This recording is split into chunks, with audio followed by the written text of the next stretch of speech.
All right, today we're going to be doing something new. We're actually working on a newer vehicle, my 2018 Chevy Silverado.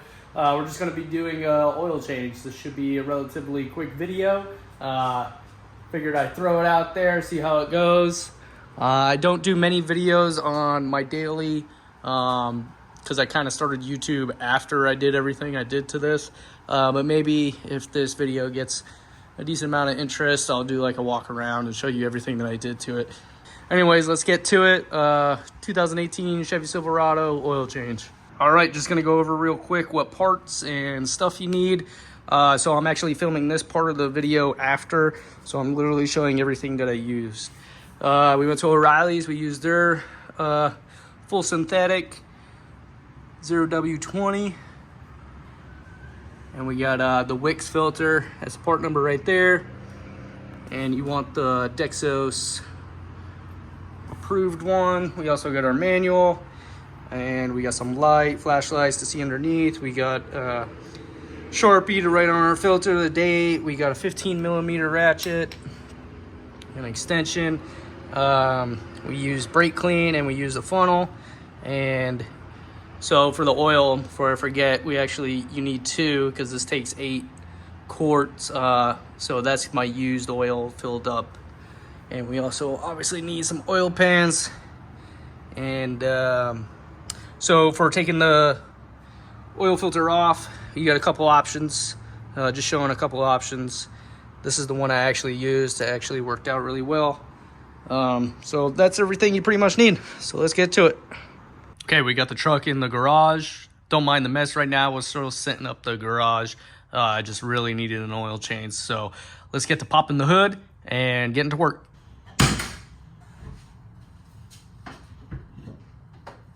All right, we got the hood popped. We just came back from the store, so the oil is all warmed up, ready to go, ready to be drained. And we're gonna pop that cap for ventilation. And before we do that, we're gonna check our oil level to see where it's at first before we begin. On the cap, actually tells you what oil you need as well. After you do a few oil changes, you realize gloves are good. You should have been using them the whole time.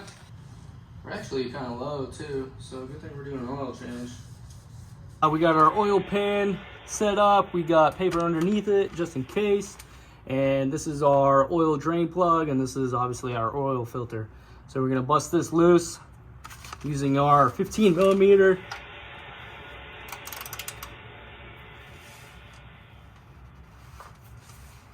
Get a little leverage on there. This thing is really on there. Okay, so I just broke it loose. Okay. There we go. We're gonna put that there so we don't lose it. This is why we wear our gloves. All right, we're filling up pretty quick. I'm gonna grab my other pan. All right, this paper underneath is actually working and was a good idea. So we're gonna let this drain for a minute while we gather our tools for removing the filter, and we're gonna clean up this bolt real quick. Okay, now we're gonna be working on removing our oil filter here. You always gotta kind of mess around and kind of find the best place when removing oil filters. There we go. This is actually going pretty easy. We're just gonna keep taking this off slowly. Once it starts to drain out, we can let it sit here for a minute, and then we'll finish taking it all the way off. Just using this to avoid getting oil over myself. And at this point, you could probably use your hand. There it goes. And do a little bit more. There we go. All right, we're gonna let this sit here for a few minutes, let it completely drain, and then we'll finish taking it all the way off. Okay, we got our oil filter. We already wrote the date on there. That's today's date. And now you just fill it up with some oil. All right, since we're here and kind of overspilled a little, now's a good time to rub some oil on your gasket here. That way you don't have a dry gasket, and it actually seals better to the block of the engine. All right, so we got our new filter here. We got it all lubed up on the top and the gasket.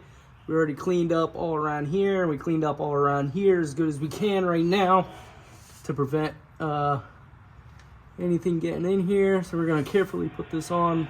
I'm gonna put this on first, and then we'll do our drain plug, but I'm just putting this on now because this is what's in my hand. Don't matter either way. Obviously you want all clean surfaces.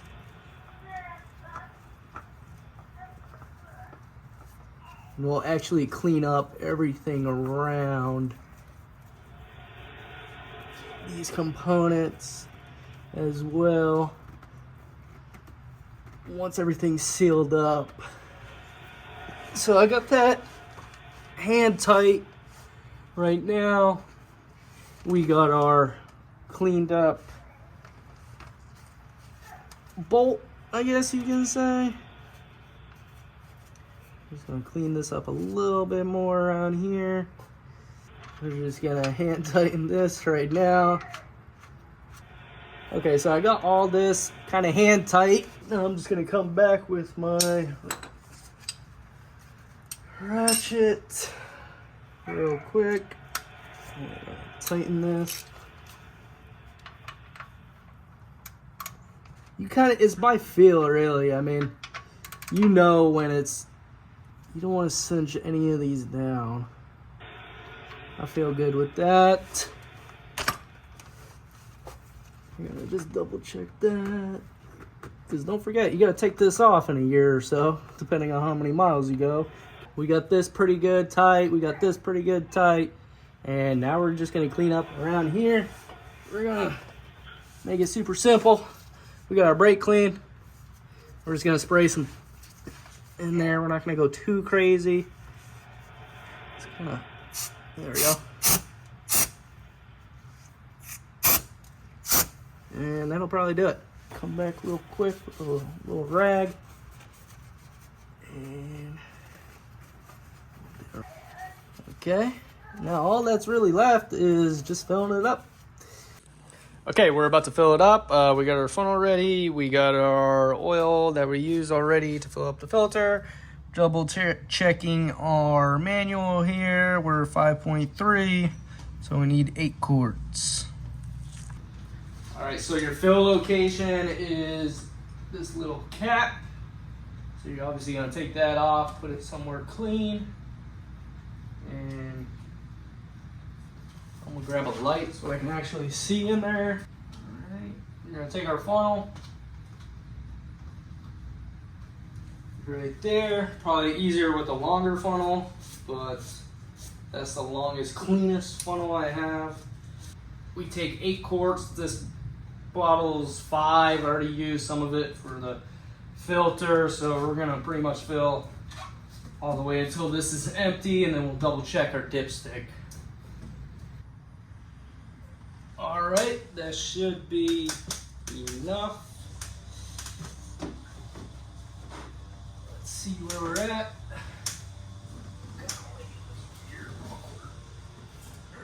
So I've been filling it up. Once I did that full bottle, I've been kind of going by like a half a quart, and then checking the dipstick. And then once it was filled to where it should be, I obviously stopped adding oil. I'm gonna do the double check. So now we just gotta put this in here, put our cap back on. So we're pretty much done. We just got our cap on and dipstick's good to go. So the only thing left to do is I'm gonna crawl back under the truck, double check our connections, see if we have any leaks or anything like that. If so, we'll obviously tighten it or check it out. So really, we're gonna start up the truck, get it out of the garage, and we'll let it run for a few minutes, and then we'll double check the dipstick after waiting a few minutes, obviously. So let's keep it going. We're almost there. All right, so we got one last step. We double checked everything already. It's all good to go. So now we just have to basically clear our oil life. I guess not clear it, but put it back to 100%. Start up your engine. Just trying to get you a view of what's going on over here and as well as that. So I'm trying to get as close as possible. So we're gonna go down to our oil, 7%. Basically, you're just gonna hold this check mark until it's back to 100%. Hold, hold, hold. Boom. Once you hear that beep, let go. Now we're back at 100%. All right, so that'll probably pretty much do it for this video. Hopefully it was straight to the point and it was quick. I just kind of wanted to show that I was working on other stuff as well besides the Blazer. And I still have that other video of my new 1969 C10 coming. I'm actually in the middle of editing it now. I just really needed an oil change on this truck and figure I'd throw something else in there on my YouTube channel that's kind of new and different, new for 2018. But anyways, thanks for watching, and we'll see you on the next one.